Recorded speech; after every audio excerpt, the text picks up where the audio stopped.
Hi, welcome to Family Addiction Recovery Podcast, episode 5 or 6. We are so excited that you are joining with us tonight. We have two of our awesome directors from the ranch, Bryan Hedin, who's our executive director, and his brother, Jamison, who is a social worker, and he runs our outpatient treatment center. And I'm Christy, and this is Rick Dixon. And we are excited tonight to talk about step 4 and a little bit about personal inventory. And if you remember, step 1 is when we come to recognize that we're powerless over our addictions and our lives are becoming unmanageable. And for the family member, it's come to recognize that I'm powerless over the addiction of my loved one, and my life has started to become unmanageable. And then step 2 is we come to believe that a higher power can restore us to sanity, to emotional and spiritual health. And step 3 is where we start to turn our will over. We become willing to turn our will and our life over to the care of our higher power. And I know that that's different for everyone. For my husband, Rick, and I, that's Heavenly Father and Jesus Christ. For other people, their higher power might be the group. It could be various different things that help them to feel peace in their life. And that's what we're all looking for, is for some peace. When I first started going to 12-step meetings about 15 years ago, we had 2 sons that were struggling with opioid addiction. And in episode 1 and 2, we met with our oldest son, Preston and Tyson, and they shared their story. But as I started to come, initially I was coming to help them. And everything I learned, I applied to them. And thinking, I hope they read this. And this is for them. And I got to make sure I have them read this. But it was interesting when I got to step 4, where it talked about taking a thorough and honest inventory of yourself. I stepped back and I'm like, wait a minute. You mean I have to look at my character defects and weaknesses? And I didn't understand that.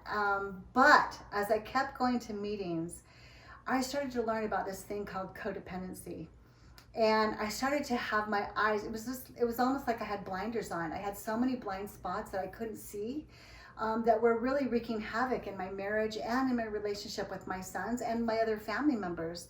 And so it was so helpful for me to become willing to start looking at myself and doing that personal inventory. And I wanted, Rick, do you want to share a little bit about how that step 4 hit you a little bit? And then I'm super excited to hear from Bryan and Jamison. Yeah, so I am too, really excited to have both Bryan and Jamison here as brothers. They went through the ranch. They went through the ranch a year apart. And just real quick, step 4 for me was about uncovering the beliefs, the habits, the slivers, if you will, the emotional pain. It seems that whether we're a codependent or an addict, those things we need to work through. To find peace, to work through character defects, to work through our addiction if we have addiction in our life. And for me, it changed me. It was powerful. But in this podcast, we want to spend some time with both Jamison and Bryan. Both of them, as mentioned, are recovering addicts. We want to have you hear their stories. And then we'll talk about step 4 afterwards.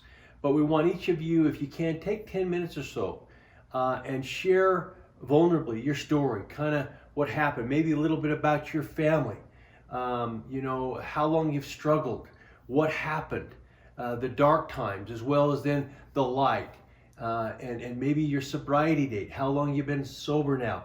What's wonderful is you'll see in these 2 brothers, these 2 blood brothers, their darkest past has now become their greatest benefit, greatest asset to help others.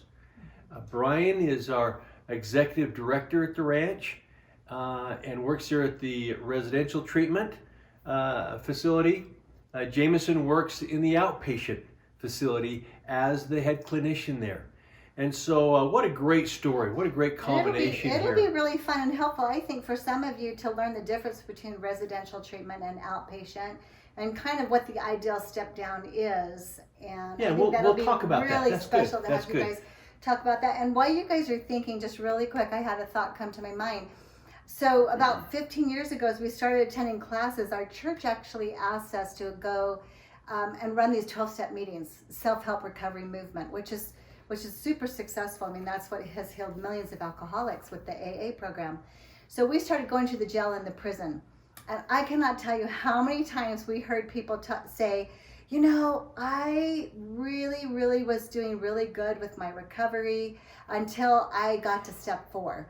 And then, you know, and then they would talk about, and then the meetings we were doing in the churches, people would say, I never could stay sober for a long period of time until I did a thorough step 4. I heard that so many times, and I kept saying, what is this magical thing about step 4? So maybe you guys could, you know, share a little bit about that too, because step 4 is like, that's the archway that leads us into that long-term recovery. Right. Yeah. So Bryan, why don't you head us up and start us out here and share with us your story and kind of what happened. Love to. I'm Bryan. I'm a recovering alcoholic and addict. Father, husband, 3 beautiful kids, 9, 7, and 3. Oh, super. So chaos abounds in our home. Beautiful wife. Grew up with 4 siblings, Jammer being one of them. We call him Jammer.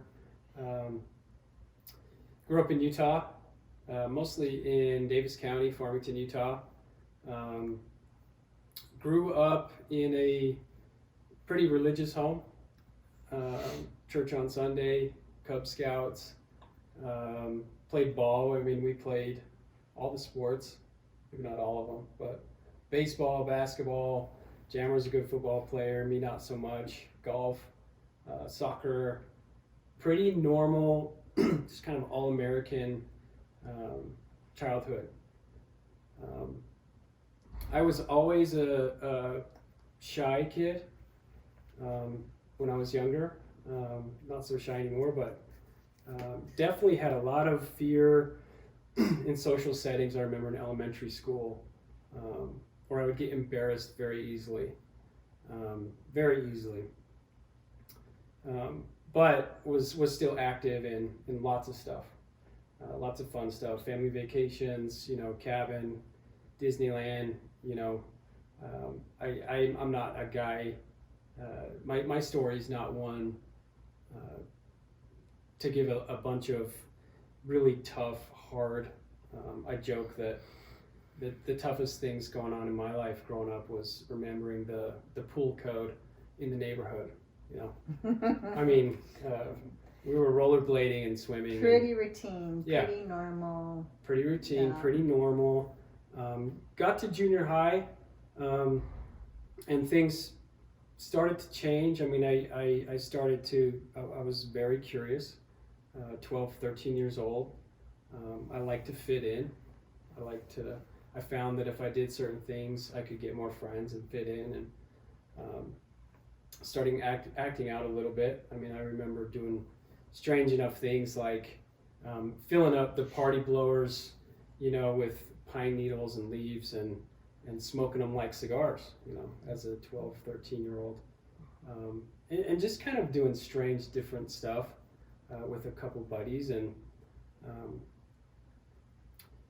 then I first used substance when I was 14, and it was awful.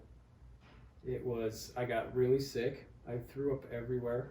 Are you comfortable saying what it was? It was Robitussin, actually. Oh my goodness. So I used Robitussin to alter my state of mind. Wow. At a sleepover, a house party, whatever you want to call it. And I didn't like it, but here's the strange thing is when I was done throwing up, I remember feeling and thinking, I want to try that again. Oh, wow. So it was strange because it wasn't pleasant. I didn't have this great sense of, you know, euphoria that you get from substances like some people do initially. Mm-hmm. It was kind of awful, but even still, being altered or not myself, I think felt good. You know, I think I was in enough pain that not being who I truly was for that moment You know, it seems had a that strong impact. that you know, there was something inside, kind of the hole in, you know, trying to find the Hole in the soul? the hole in the donut, they say, you know, at times, where, boy, you took something and it just it filled something that was lacking. Is that kind of how you would describe it, or how you felt? Yeah. I mean, I didn't feel like I had a ton lacking, but that's true. Obviously, I did, because my life was full of a lot of really good things. And when I tried alcohol, you know, a couple weeks later and some different things, I had a different experience. It gave me a positive relief. So that was kind of how the substance abuse started. And my story is also kind of a Jekyll and Hyde. You know, I grew up in the religious deal and had positive experiences, profound experiences that I felt. So once you feel those, I don't know if you shake them. And so acting out and doing things like that kind of started that shame, that just barrel of shame. You know, when I would Jekyll and Hyde it and be this different person, and bless sacrament or then go do that other side or that other life. I think it kind of raised the shame stakes. For sure. Unknowingly at the time. I mean, I was just kind of getting by, I think, and you know, playing ball and hanging out with your buddies, but at the same time, the shame started to go up for sure. Yeah. You know, because I wasn't living aligned with who I wanted to be. I always had good intentions, I think, to be happy and positive and just productive in life. And when I wasn't aligned with that, it really took a toll on me, you know. So then, did the frequency escalate, and then when did you know it became an addiction? And then, you know, what were some of the consequences and some of the issues that come up along the way? Yeah, definitely increased, got into other drugs. I'm kind of a garbage can drug addict, so I've tried pretty much everything. The frequent use was opioids for me, opiates and Oxycontin, and heroin by the time I got to treatment. But I knew I had an issue in my early 20s. And getting to my early 20s was a lot of trying to do the right thing, go to school, go to college, go on a mission, get married. I did all of those things and checked all of those boxes with good intentions. Was too sick to do them in a healthy way. So I went on mission for 2 days, you know, and got the heck out of there because I started withdrawing in the MTC because I just couldn't be honest about what was really going on. And so I ran through, you know, friendships, relationships, wasn't honest, which we'll talk about today with step 4. I mean, I thought I was honest. I always thought I was an honest guy and a man of integrity, but I wasn't, unknowingly. I mean, so yeah, I think in my early 20s, I remember having moments where it's like, I can't stop, you know, even if I wanted to stop, there's no way I could stop. And so I just lived kind of a secret life. I mean, me and Jamison have history using together and being on that side of it, a lot of it, every day. So he knew what was going on.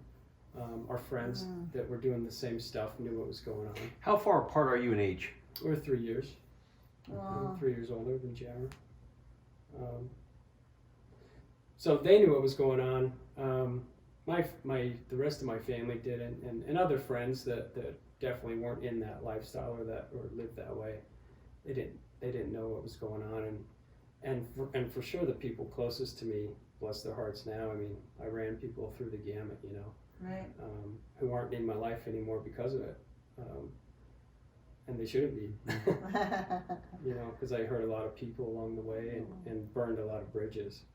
So I kind of dragged into treatment when I was 27 back in 2008, suicidal, thinking about suicide every day. And at that point, how was your marriage doing at that point? Rocky. So my first marriage, we were separated, so I was living in my mom's basement, using heroin, just kind of dying, just slowly. Oh yeah. And I was kind of okay with it. I felt at that time, I remember feeling like I had failed so much compared to who I thought I should be. That I can imagine the shame. That coming back from it or rebounding, I felt like I had already kind of blew my chance with who I should have been in life. That's kind of who showed up. I heard the statement that addiction is kind of like, a ring with keys, and in an addiction, because it's progressive, it kind of clicks off one key at a time. You might have a house, you might have a couple cars or a boat or whatever. It just, because you lose your ability to function, you just lose one key at a time until you basically don't have anything, and you're in your parents' basement, and you're so shame-based and have so much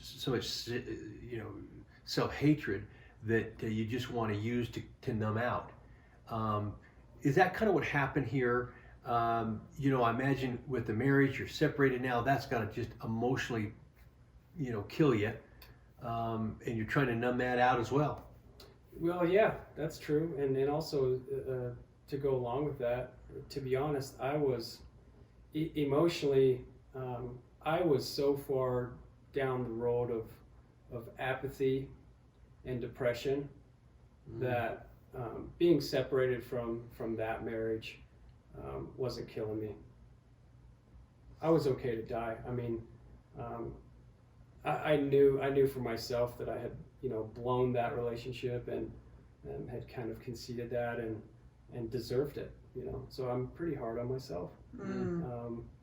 It's like I got what I deserved, and she's better off, which she was.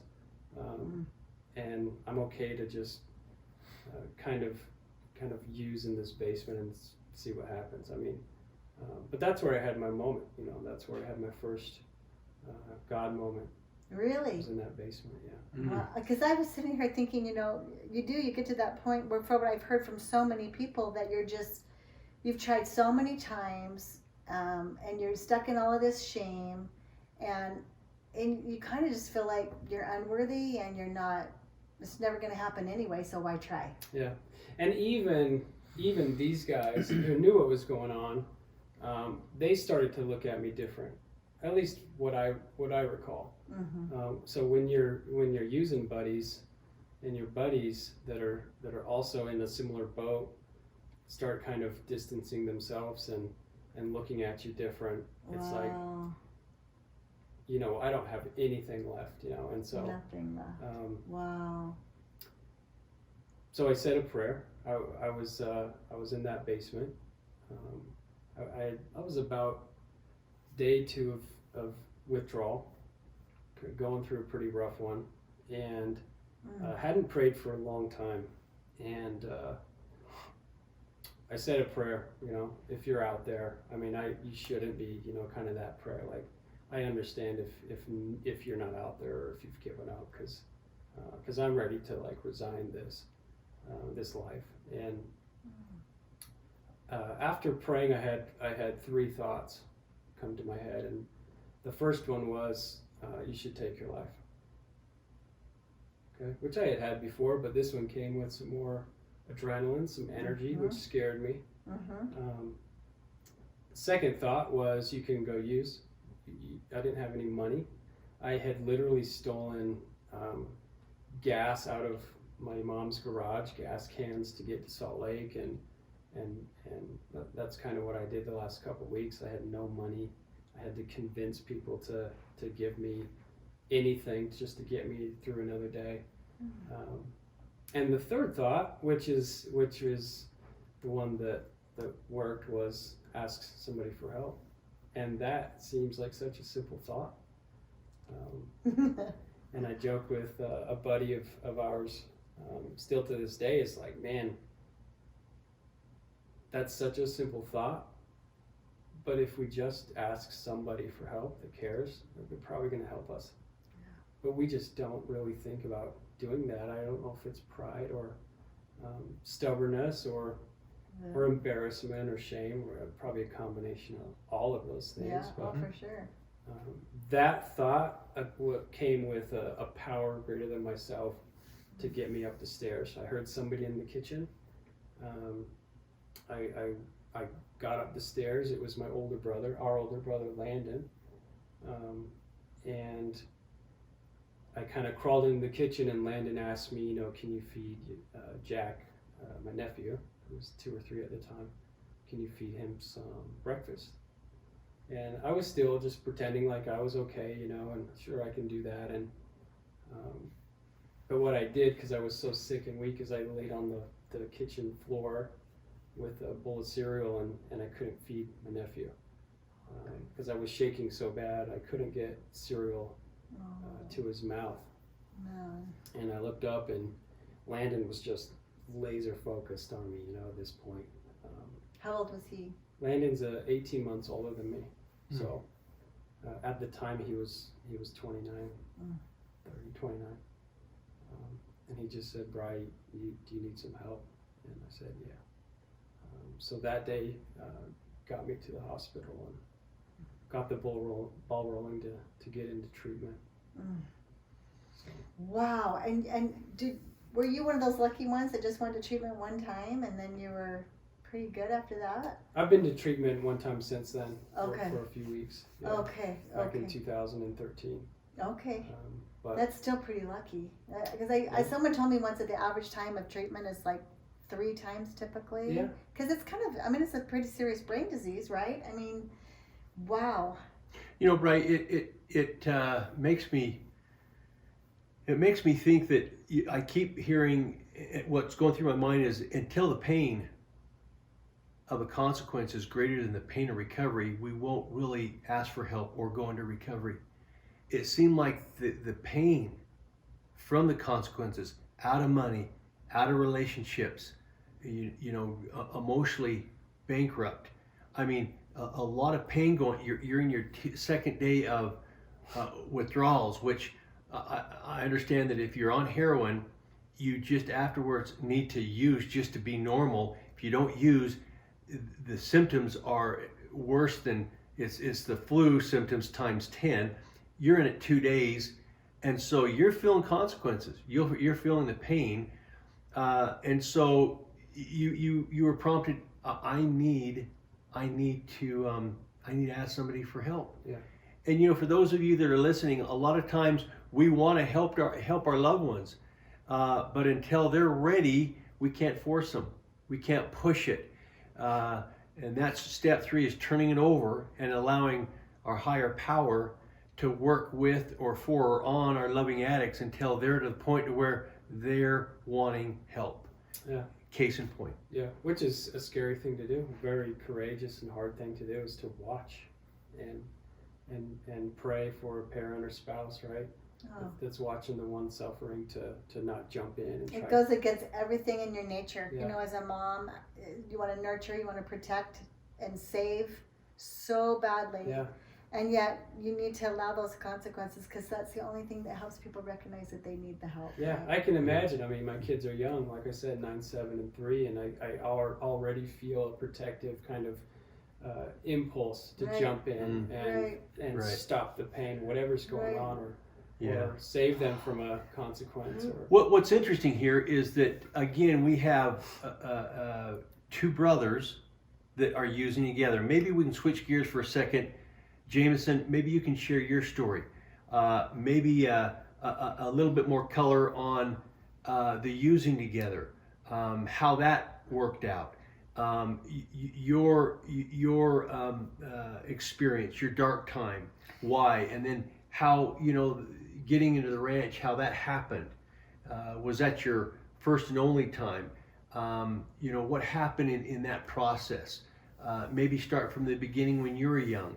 First time that you used, why did you do, and what did you feel? What was going on maybe in the family that you feel now as you look back, particularly as a clinician, that you can look back, because it seems like emotional pain is what drives this addiction. Emotional pain.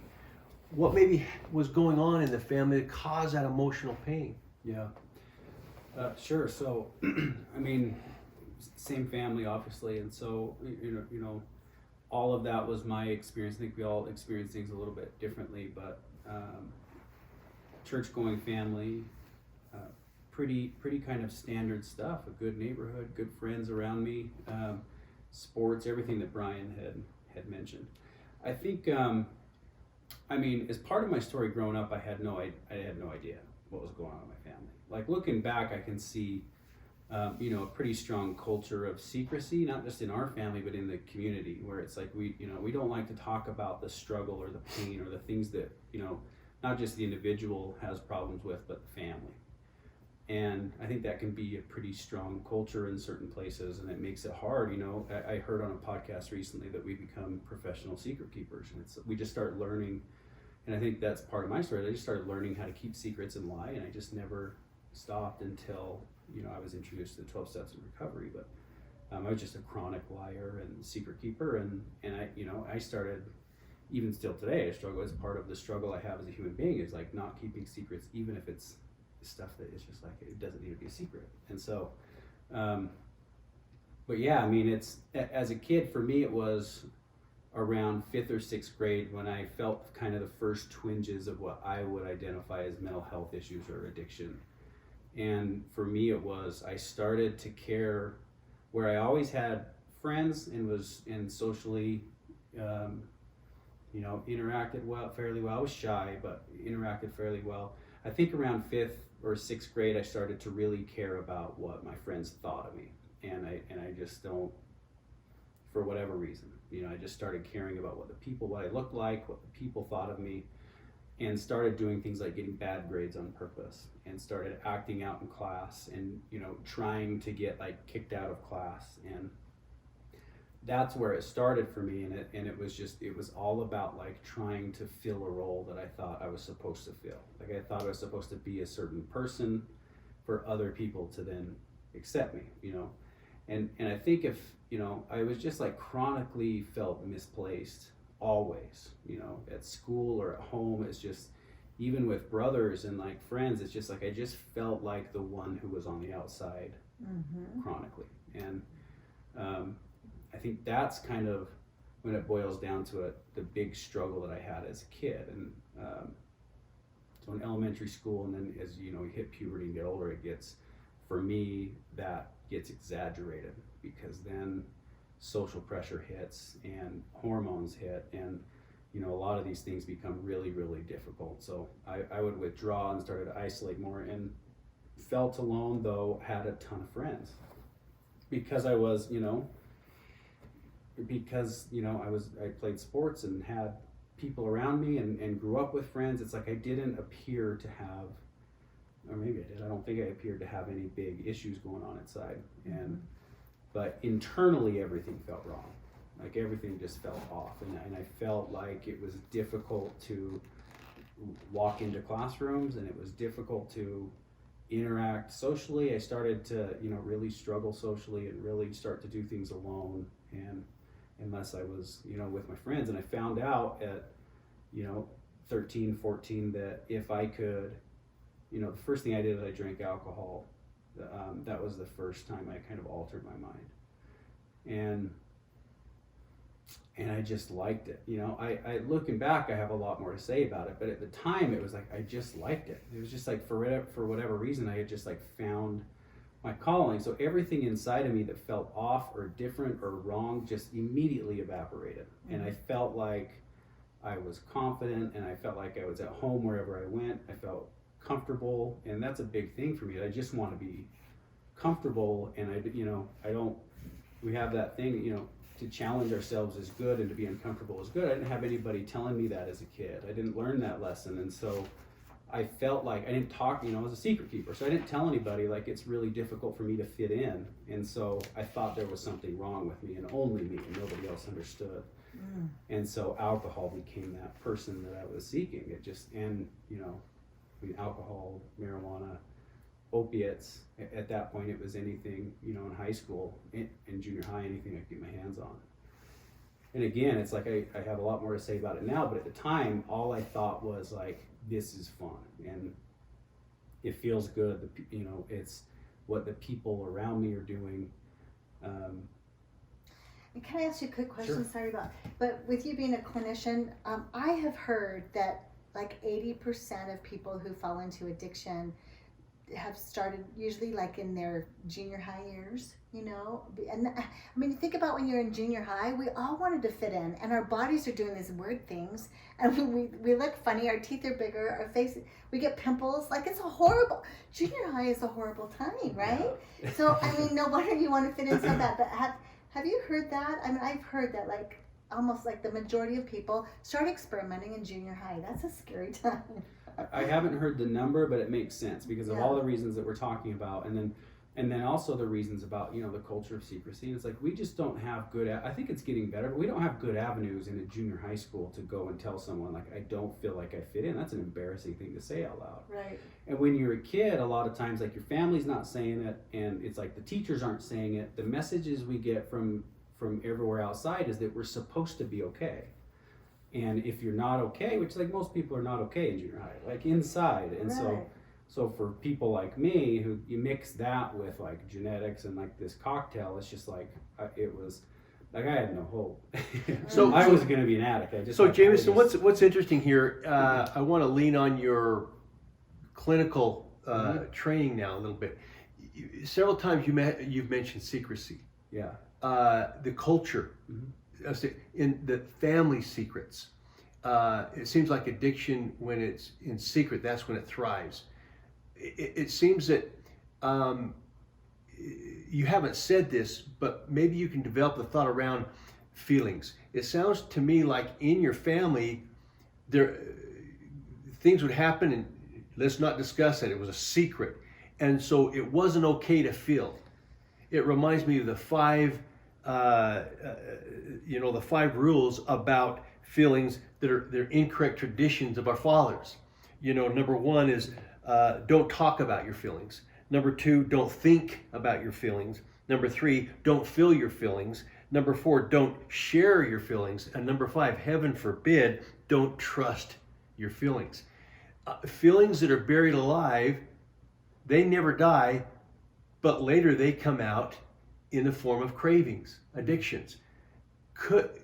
I'm looking at this, and you know, when both of you were first experimenting, when you were just young, it altered your feelings. It made you feel something better, as you described it. More courageous. Could that be that there was emotional dishonesty in the family, like what we experienced in our home? It was emotional dishonesty. It was okay to feel. We didn't and know when it. our boys Yeah. started struggling, you know, all this come out. Maybe you can develop that thought a little bit. Yeah, 100%. I mean, and it's like, so like you guys said, you didn't know. Right. Like there's, and I keep saying this, but like at the time, there's no way I could have put words to this because I was completely blocked off from the fact that there was even a problem. Right. It wasn't even like we sat down as a family and said, we're not going to talk about this. Right. Like our family didn't even communicate that much. Like we just didn't talk at all. And so subconsciously you receive the message that it's just like, you just don't talk about hard things.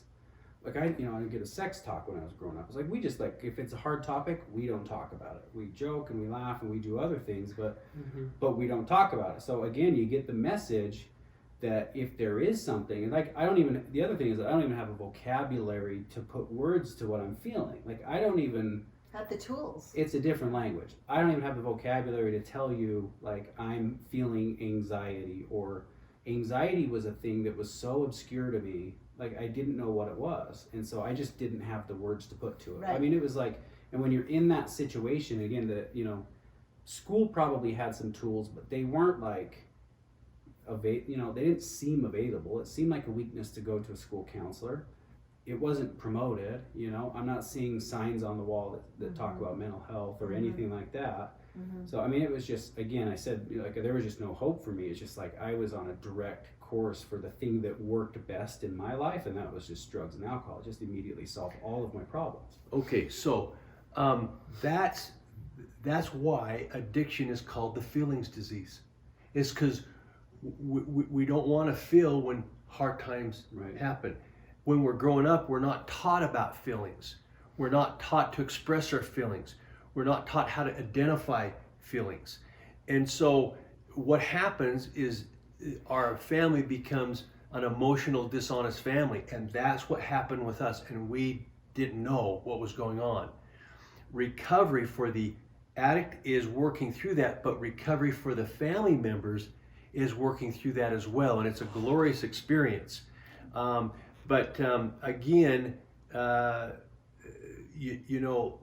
this is why they call addiction the feelings disease. An addict will use his or her drug of choice to numb out because they don't want to feel. They don't want to go there. So anyway, continue your story. Well, and just really quickly too, I think it could be. I mean, I know definitely it's a cultural thing too, but I think also it's just a human tendency to not talk about hard things. I think as far as communication goes, that's like the number one problem I hear all the time is I just don't know how to communicate with them. And that's why we love the 12 steps so much, because we were the same similar family. And I thought that there was something wrong with us, but now that we've been working with family members for 8 years, it's just human nature. Like most people really have not been taught how to communicate, how to share their feelings. And we were taught you have to feel it to heal it. And with family members too, as a mom, I know I was in so much denial. It was so much easier for me to not think about it or to minimize it and think, well, they're just going through a hard stage right now. They're gonna snap out of it. This is normal. So I think the communication part too, and I love that you said, I just didn't have the vocabulary for it. Yeah. And again, the 12 steps are such a blessing because it takes us through step by step in such a simple, simplistic way that is just like all the pieces of the puzzle are there to heal emotionally, physically, spiritually, and relationally. It's such a blessing. Right. But so here you are. So how did the progression go for you? So the progression is, and this is also up to this point, junior high and high school. And then, again, it's like I was on a fast track to addiction. So I would have used every day if I could. I just didn't have access. It's a lot harder then. And at this time, I'm playing baseball a lot. When in high school, it turned into just like a lot of my life was baseball and partying. And held it together a little bit. I had some teachers bail me out, some coaches bail me out. I was lucky to graduate. I get to experience a lot of the kind of privileges that go along with being raised where I was, and it's just like I luckily graduated. But by this time, I had become so accustomed to numbing myself through drugs and alcohol and any other, if I'm sober, any other means. Like I'm so disconnected from my feelings that by the time I got out of high school, this apathy had set in that was just, I didn't know what it was. Again, I didn't have that word apathy. I didn't have the vocabulary, but looking back, I was just so apathetic towards life, and nothing mattered. Is that part of the numbness too? Yeah. Because you're really numb. I mean, when you're using, you're pretty much numbing out, and we do that as family members too with the denial. With denial, we're literally numbing ourselves, and the sad thing is you numb the positive feelings along with the negative feelings. And so you both mentioned this thing about apathy, and I appreciate you sharing that, because that's kind of a flat effect so thing, right? It's interesting, just as addicts go through that, we as family members do as well. And Satan's counterfeit for peace is numbness. And we'll numb out. We might numb out not through drugs, but through TV, sports, shopping, hunting, just checking out, our cell phones, social media, and apathy. It can't be that big of a deal. Our son or our daughter is not and you numb out as well. So it's interesting the parallel between what family members go through and the actual addict goes through. So anyway, continue. That's awesome. So that apathy sets in, and it just made it feel like, and apathy to me is worse than numbness, because numbness is like I don't feel, and apathy is more of an emotion. It's like I actively don't care anymore. And that to me is like more of an emotion. And so, like I went to college for one day, and I just didn't care. It's like I was gonna party, and I didn't work. Like I had odd jobs, but it's like and part of this goes into the brain part of it too, where it's like I don't think my brain had developed, so my maturity was lower. I hadn't developed socially because I've been using since I was 15. And again, it's just like this cocktail of things that made it so I was just, I guess I thought in my early 20s that life was about just like finding a drug or a drink and getting high and going to parties. It's like I was bad at keeping jobs. I was bad at college. I was bad at, I was on top of that. It's like one of my ways of numbing was I was emotionally dependent on a girlfriend for a lot of this time and through high school. And I'm emotionally dependent and I'm codependent and I'm addicted to drugs. And so I've just become a professional at, like we said earlier, keeping secrets, being apathetic, and not talking about like the struggle. Which is like you said, Christy, it's a very human thing that we all struggle with, and it's like, I don't know to what degree it goes away, but I still struggle with it. Mm-hmm. It's like in my marriage, it's like difficult to talk about hard things still, but it's more like, it's like working out. It's like, if you want to get stronger, you have to keep doing it. And so despite the fact that it's a struggle, we just keep doing it. Mm-hmm. So with parents that have kids that are using, and maybe they've used a long time, similar to you guys had in your early teens, 14, 15, 16. My understanding is when you use at that point, you physically grow and develop, but you emotionally pretty much stop. So a person could end up being 20, 21 years old physically, but emotionally they could be 15, 16 years old, and you're looking at your kid and saying, what in the heck is the problem? He doesn't know, or she doesn't know how to do this or that, and they're 21 year. Maybe you can put some And the addiction commentary on the brain when you're a teenager too is so much more dangerous, right? Because your brain is still developing, and then maybe you can explain that a little bit. So it's still developing, but it's also like you just don't gain the skills. And so I started using when I was I don't know, 12 to 14, somewhere in there. But I really started using in 100%, maybe 90% of my social situations when I was 15. So I never developed social skills. So I had zero social skills. And so again, it's like my family, when they're looking at me in my early 20s, I'm 22, and they're comparing me to another 22-year-old emotionally, or like by my career. And this is just, a lot of addicts, they take all forms, but this is just mine. It's just like, it's an unfair comparison because I just wasn't developed. I just didn't have the skills that other 22-year-olds had, which then, the shame and the guilt and, the way you feel about yourself, like all of that just keeps compounding and getting worse and worse as the disease gets worse and worse. And so, and the high gets worse and worse. So it's worse at covering up how you feel about yourself. And that's getting worse, and those two things are on a collision course until eventually it's just one. The way you feel about yourself just surpasses the ability of the drug to cover it up. The good news for those of you who have parents that are listening and you're thinking, God, this is my son, and you have a loss of hope. Look at Jamison. Look at Bryan. They made it through. Not only are they productive, they're both married. They lead a great life, helping others, and that emotional maturity does come back. And so there is a lot of hope here. And maybe because of time, Jamison, so we can get into step 4. Share now about what happened with your recovery. Sure. And I want to hear how you got into schooling and what made you decide. I'll do the fast forward version. So I eventually, Bryan went to treatment in 2008. And so what happened to me is, like, I think in 2008 I was probably ready, but again, my family isn't like they're talking to each other, but not to me about my issues. And so I watch him get sober and get all of these new people come into my life. And at this time, just like him, I ended up in my mom's basement. And it's a good basement. It's a good basement. And I'm just like compulsively reading and on drugs. And, I'm on drugs that at that time were supposed to help me, like Suboxone and Methadone, and they were not helping. I was abusing those. And he gets sober, and this light comes on in his eyes, and he starts bringing around a whole new group of people that all of us know, right? It's just like, and I start meeting people, and it's just like, how do I get this? And for whatever reason, I just didn't think it was available to me.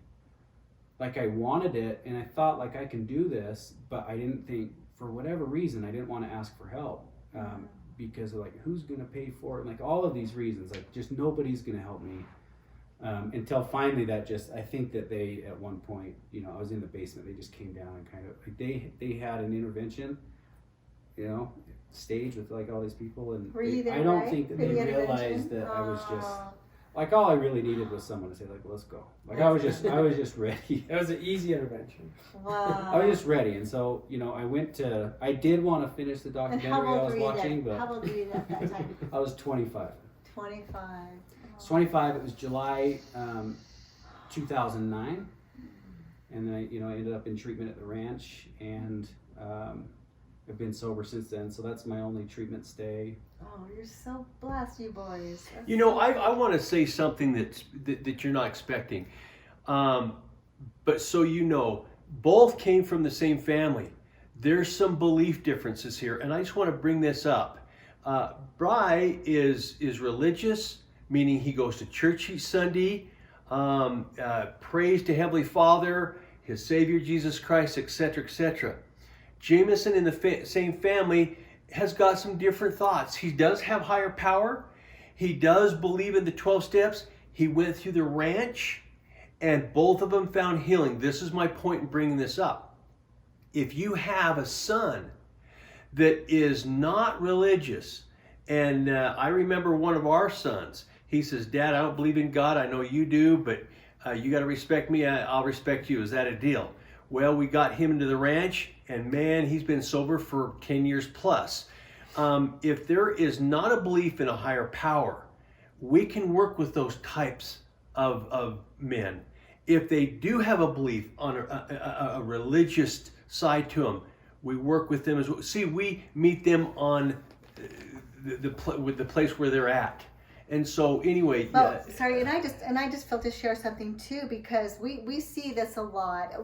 So we raised our kids in a pretty strict religious home, and I mean, and for us that was our truth, and so what we see is that sometimes we get so, like, we were very overbearing with all of that, very zealous, if you will, and what we see and what we saw with our boys is it kind of is like that pursuer and the distancer. There's a pattern with that. We're pursuing and they're going to distance.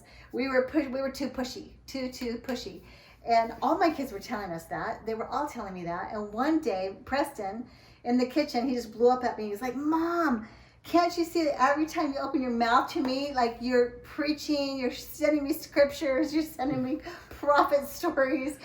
And you guys, the Holy Spirit, right? I mean, it hit me so hard, and the Spirit said, "He's right." And I said, "I am so sorry." And I said, "I promise I will never bring up, church again unless you want to talk about it." And fast forward all these years later, both of the boys are actually very spiritual today, and they're very happy. But we have to take people where they're at, and it's really important that we learn to love our kids. And Stephen R. Covey said something that really, sorry, this is important to me. Stephen R. Covey said something: if you really want to help your loved one change, you want to help them see themselves in a new light. And we do that by focusing on their potential, I know that word's kind of shaming too, but focusing just on their goodness in them. There's so much good in all of our kids, and we kind of forget that. It's like driving up to the Grand Canyon, and you're parked there in your windshield. There's this beautiful panoramic view. It's just breathtaking, and you're focused on the fly on the windshield. That's all you could focus on, the fly on the windshield. So when addiction came with my boys, man, that's all I could focus on. That's all I talked about. I'm pushing my religious agenda, and it doesn't work. And so if you're hearing me, please just understand that it doesn't work. And maybe Jamison, as a clinician, you can just adjust that, because as parents, we feel so deeply about our faith. I mean, 70%, there's research, and I was just reading a research study, over 70% of people say that their faith is like the most important thing to them in their lives. But when our loved ones are in all this shame, we have to be really tender and respectful, right? Yeah. And it's counterintuitive, because it's like, I always say to people that I work with, it's like, at some point in this recovery journey, you're going to start realizing your parents have always been right, because it's such a good example, but we just don't hear it that way. And so, like, as parents or as family members, we just want to like give them the cheat code to the test, and that's just not how it works. It's not productive. We got to have a little bit more faith in the struggling person than that. Yeah. And a good example is Bryan. It works with church and it works with AA, because in that year, because he went in July in 2008 to Renaissance Ranch, and I went in July of 2009, so it was a full year. And I'm watching, like I said, and all that, and he never said anything to me about it. Never once. Like, he never offered to take me to a meeting. He never, like, all he did is sit and listen to me come up with terrible ideas to get sober. It's like one after the other, and it's like, I want to be sober, and I'm talking to him about it, but he just let me he just let the steam run out until eventually it was gone. And it was the attraction part of, what I saw in his eyes and the people, these new people in my life. That's what was finally like, okay, like I need that. And I think that they had enough faith that I was going to be okay to let my process happen the way it needed to happen. Mm. And I think we because I remember that year well, and it was hard to not jump in, because my life just changed dramatically from what I explained, extreme, as dark as it gets, to as much light as you can manage, right? Mm. New people, new friends, emotions, feelings, what treatment does, and to have your little brother who you're so close to watch them suffer, and also know that you have a solution, but the solution won't necessarily work until the time is right. And so that was tough to watch for a year, until finally on a Sunday, me and a couple buddies and my mom was there, just kind of looked at each other. We used to go up to her house for different things on Sunday, and we kind of looked at each other. He was in the basement, and said it just felt like it was time. It's like, let's go down there and do this. And so we did, but it was extremely difficult to wait and watch. If you're listening to this, I mean, I empathize with you if you're in that position right now. Yeah. Yes, because and that's what makes you such a beautiful executive director. In fact, I have to share, whenever the family members are struggling, Bryan's the one I always have him call. You're such a good listener, and you do have so much empathy, and you do understand the family member perspective. Well, yeah, I was just going to say that. You guys, here's two brothers that ended up, Bryan lost his marriage over addiction, ended up in his parents' basement broken, as did Jamison.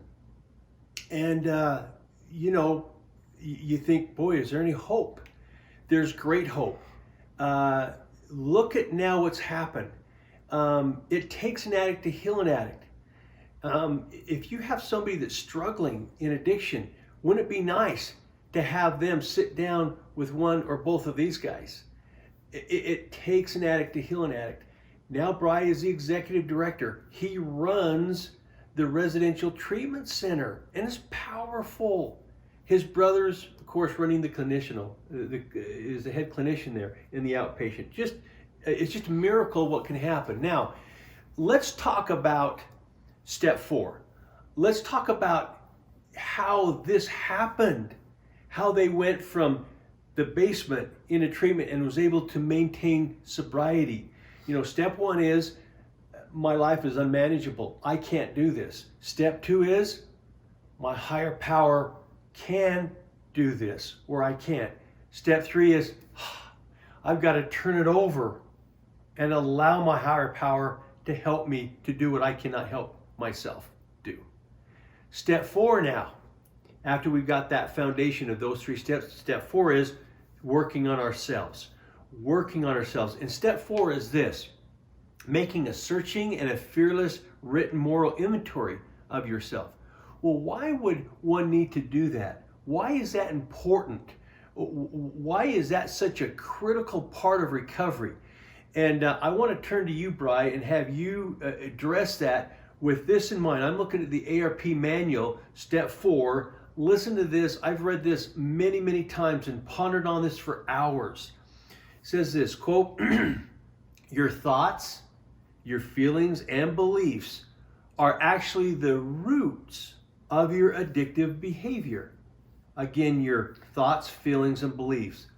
Unless you examine all your tendencies towards fear, pride, resentment, anger, self-will, and self-pity, your abstinence will be shaky at best. You'll continue with your original addiction or switch to another one. Your addiction is a symptom of other causes and conditions. So you know and that came from AA. Yeah, page that's 64 of the big book. Of the big book. So here it is. Your thoughts, your feelings, your beliefs are the roots. These thoughts, feelings, and beliefs. And unless we examine them and deal with them, the resentments, the pride, etc., our abstinence will be shaky at best, or we'll just switch to another addiction. So this step 4, searching and fearless. How do we do that? Why is it? How did you do yours? Share your thoughts on that. So I've done a few in recovery in the last decade plus. I think the preceding steps supported step 4 beautifully. I kind of had this new drive and hope and optimism in steps 1, 2, and 3. Step 3 says made a decision to turn our will and lives over to the care of God as we understood Him.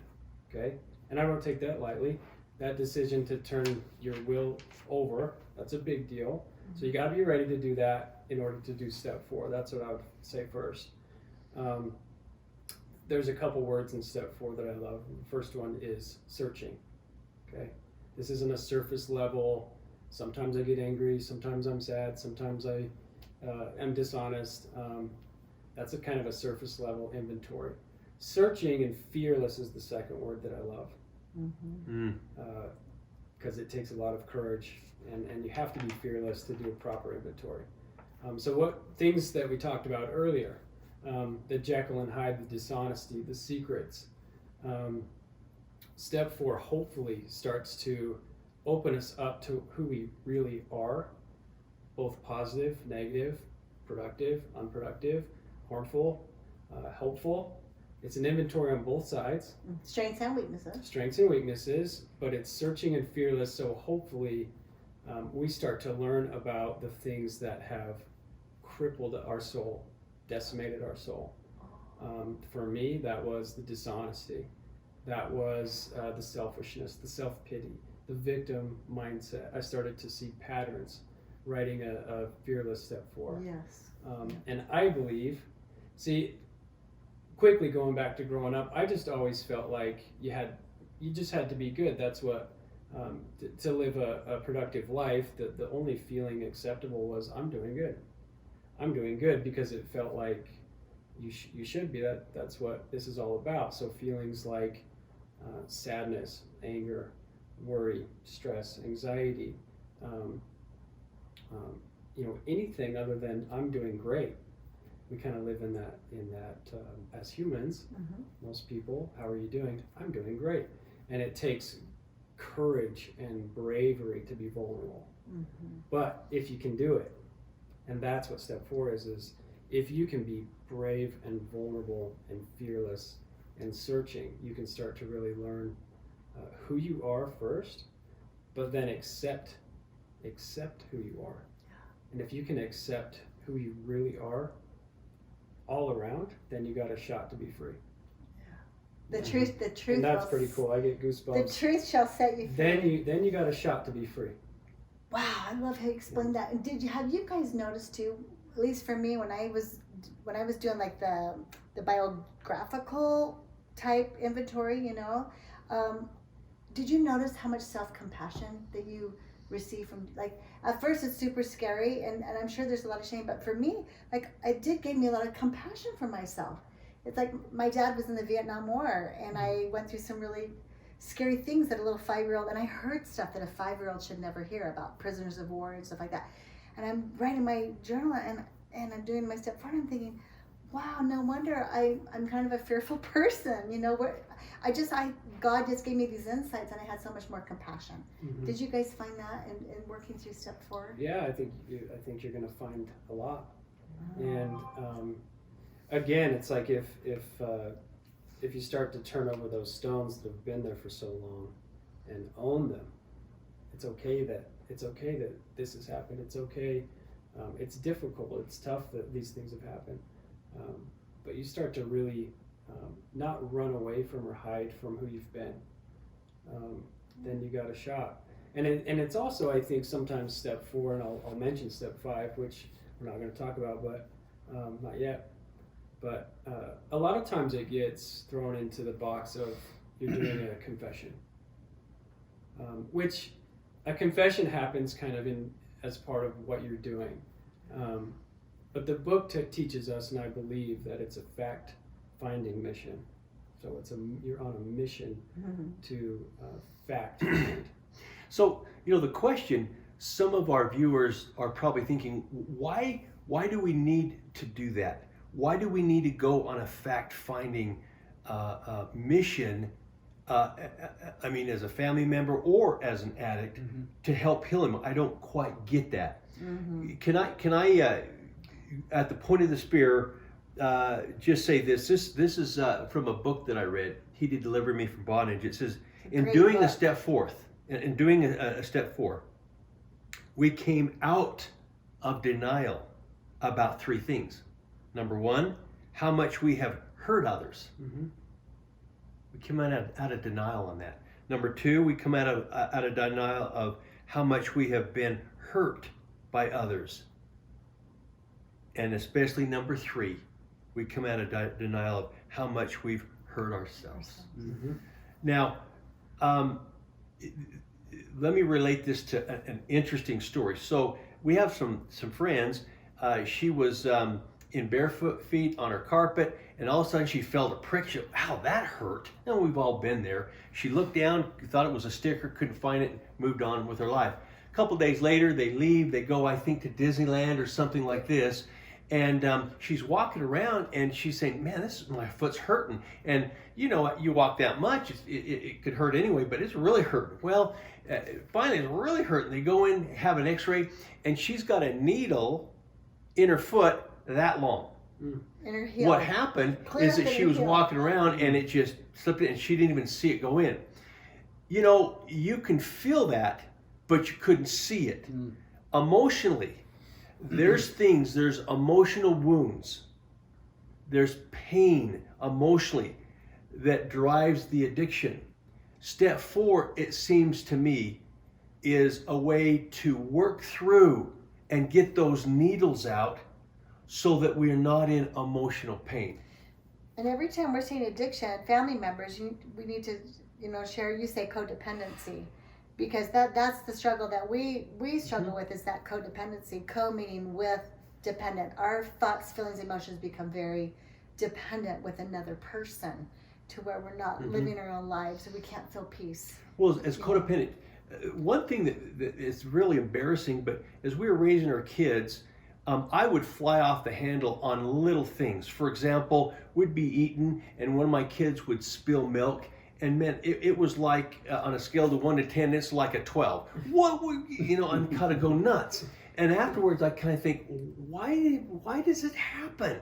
Listen to this. This is one quote out of He Delivered Me from Bondage. When I read this, I goes, I get it. And this really helped. It says this. Okay. Many of us have spent a lifetime stuffing down or repressing negative feelings. The sad result is that all feelings, including positive ones, are muffled and numbed out. Or sometimes our inner self might take just the opposite stance. We overfeel and overreact to little things. For example, we may become angry completely out of proportion to a spilled glass of milk. That's exactly what happened. So as I work my 4th step, it helps get these needles out and deals with life. Well, and it's interesting too, because as you work your steps, like the journaling part, the writing part is a huge part of step 4. And we just love to talk about the writing and the journaling part, because that's, for me, that's where the magic has happened. That's where I feel like God has given me impressions and helped me understand why I've done certain things, why I had the shame, why I had the low self-worth and things like that, the pity party, all of that. But with Rick, this is kind of vulnerable, but in working his steps, we figured out where a lot of those explosions came from. His parents divorced at a very young age, 4 years old, and a lot of bullying, at a young age. And so the step 4 helps you figure out, where all the of step 4 is comes not from. just for the addict, it's for us, it's for everyone. everybody. Yeah. Now, let's switch, Jamison, your step And 4. I think we're almost Sure. out of time too. Yeah. I want to make sure we have time to explain to everybody what treatment looks like, residential and outpatient, while we have 2 experts. Right. So Jamison, your thoughts on Step 4. your step 4, what it did for you, how it helped you in your recovery. Did it affect the cravings and the issues and the hole in the soul? How did all that how did step 4 help you? We've heard many times, boy, if I did not do my step 4, I tried to be recovering meetings, but I never could maintain recovery until I did a thorough step 4. Yeah. I mean, I think for me, it's like you said it in the beginning, it's like our thoughts and feelings and emotions are driving the addiction. And to me, that's kind of the essence of step 4, is like, in order for us to recover and to, fill the hole and all of that, we have to identify the patterns of behavior that have led to where we're at. And,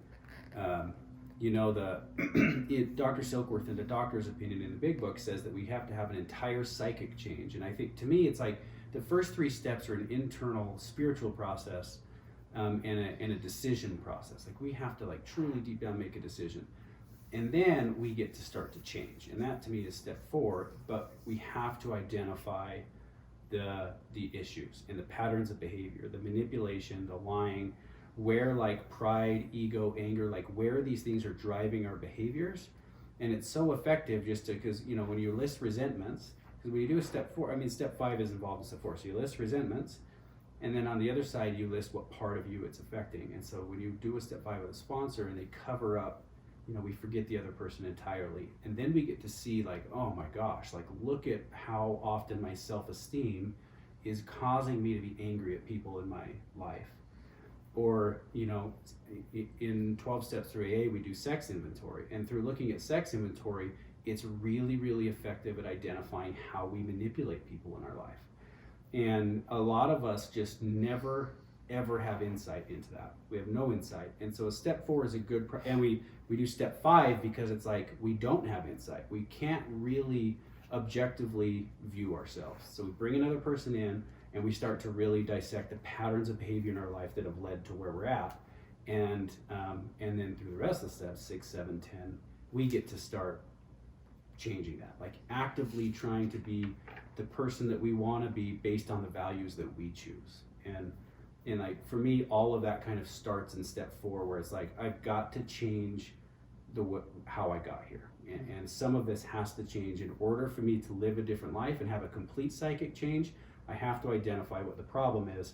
We always want to, a lot of times we come into treatment thinking that the drug or the alcohol is the problem, and most of the time it's just not. And so we have to identify the problems, whether it's through CBT or DBT or therapy or through 12 steps. It's we have to get down. The big book says we have to get down to causes and conditions if we're going to stay sober long term. Yeah. And I think that process starts in step 4. Man, this is Powerful. It is. It's really It is. good. So you can see the type of treatment that happens. They say that for our spiritual body to overcome our physical body, we must first go through our emotional body. And that emotional healing is what the ranch focuses on. It's miraculous. It's life-changing. You see 2 miracles right here. Our 2 boys are miracles of recovery, long-term recovery. Maybe to your point, hon, we can maybe have you guys talk a little bit about the residential side, and Bryan, then you can talk about the outpatient. How does treatment work? When someone calls you and say, well, how does treatment work? And Yeah. what's the ideal situation? Because it used to be where when my boys went, clear back a long time ago, 15 years ago when they first went in, 14. To other treatment centers, yeah. Yeah, it's like a 30-day thing. And there's just no way. You've got this addiction that's been going on for many years, and 30 days you're supposed to change all your behaviors and patterns. That doesn't work. So Yeah. And okay, so yeah. And to add to what you're saying earlier, I mean, Jammer and I are doing well, and your boys, who I love, are doing well. But I can tell you that we know hundreds of men that are doing well, and so this isn't a snapshot, isolated success story. I want you to know that we know literally hundreds of men that have followed the same path, and we've done it together. So and they're in the brotherhood. And most of their families are in the familyhood. Oh, and just really quickly, I was reading a paper my son wrote for school, and he said he went back to all those kids that were in the cohort with him and his addiction group at the treatment center, and only 2 of them, fast forward 12 years later, whatever, are doing well in their sobriety, and it's the 2 whose family members got involved. And we're attending their meetings and learning, and we're engaged in their recovery process. And I said, wow, we see that all the time. Yeah. We see that all the time. So family support's a big part of residential. I think, my opinion is a treatment continuum of care. Starts at a detox level, which we provide. Residential, whether it's 30 days, 60 days, this is a MASH unit. We're putting tourniquets and diagnosing extreme trauma, extreme pain and injury, and a lot of internal dissection of trauma, abuse, pain. We're also stabilizing, so it's a period of stabilization, whether that's relational, legal, medical, psychological, emotional, kind of everything at the same time. That's residential treatment. And so it's kind of this, it seems like a long time to commit to, but in reality, it's not. It really is a breakneck crash course on the internal soul of a person.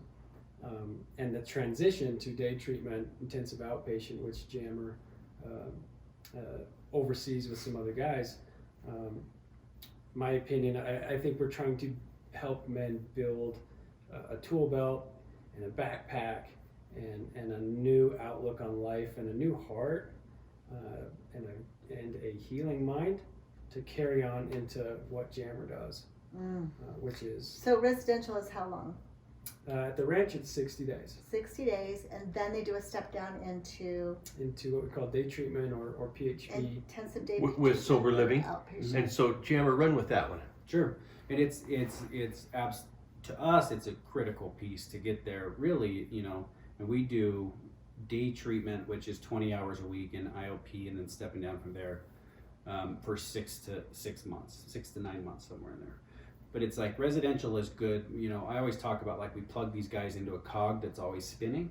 It's a little bit compulsory. It's like, you kind of have to just get in and follow with what's going on. You learn stuff, like all the stuff we're talking about today, a lot of it you learn there for the first time sometimes.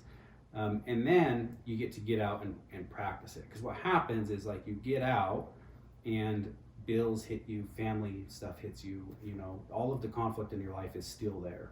So while you can avoid it a little bit while you're inpatient, it's absolutely critical to be plugged in when you get out. Because if you're not plugged in, it can pretty quickly revert. You just go right back to all of those causes and conditions that we talked about. And a lot of times what we see is, like we talked about, the drugs and alcohol weren't the problem. Well, they're the solution, and they're the best solution. So if you go right back into the dynamic that you came from with no outside accountability or support, it's so easy to just immediately start seeking that solution. Because as drug addicts and alcoholics, we know it's the best solution short term. Mm-hmm. So we like 6 months, 2 weeks of day treatment, which is 20 hours, and then 6 months of IOP and GOP, which steps down from 10 hours to, down, all the way down to 2. And they're starting to work now, and they're, mm-hmm. and as far as the family dynamics, I love that you mentioned that. If they go back to the same exact family dynamics, that's going to be problematic, right? But that's why we work so hard with the family members, right? Yeah. And you're trying to bring in the family members whenever you can to start getting them working on their recovery, which we've discovered the 12 steps work beautifully for the family members as well. Just mention the 6 classes that we have a week. You can tell them. Okay. I don't know, Rick. We've got 6 classes a week, online, Zoom. It's a click away. For family members. Family members, 6 classes. Tuesday, Wednesday, Thursday night, and Thursday at noon, just women's only, because women are special and they need special things sometimes. And But they're all free, and they're all Zoom, and you can go to our social media and they're site. open to everybody. And if you want to connect with us, go to Addiction Recovery Mom, and all the resources are there. On the link, you can see our podcast webinars and our classes. And the perspectives, which is kind of cool. In our family classes, we have parent perspectives, we have spouse perspectives. It's kind of nice to go to a group where if you're a spouse, there's other spouses, you know, and all of our facilitators have personal experience with addiction or with addiction within their family as the codependent. So they're powerful. Our facilitators are amazing. I mean, you know, if we're family members and one of our family member, our son or our loved one has cancer, and the stats aren't maybe in our favors, maybe it is, whatever. We don't matter. It doesn't matter. We are going to get them the best help, the best treatment, the best medication, whatever we have means to help them overcome this cancer. That disease is a tough one. This is another type of disease, and we wish we had 100% success rate. We don't. But what I'm going to do, if I have a loved one, I'm going to get them in a treatment in a place that I believe in, that I've seen success and that has had success, And to that get their works best with chance. and works with the family relationships. Yeah, It's really yeah. important. Bryan, your parting thoughts. Yeah, so I'll answer and talk about the brotherhood, you know, every once a week, and more often quarterly, monthly. We're going down this weekend. There's a group going down to Moab.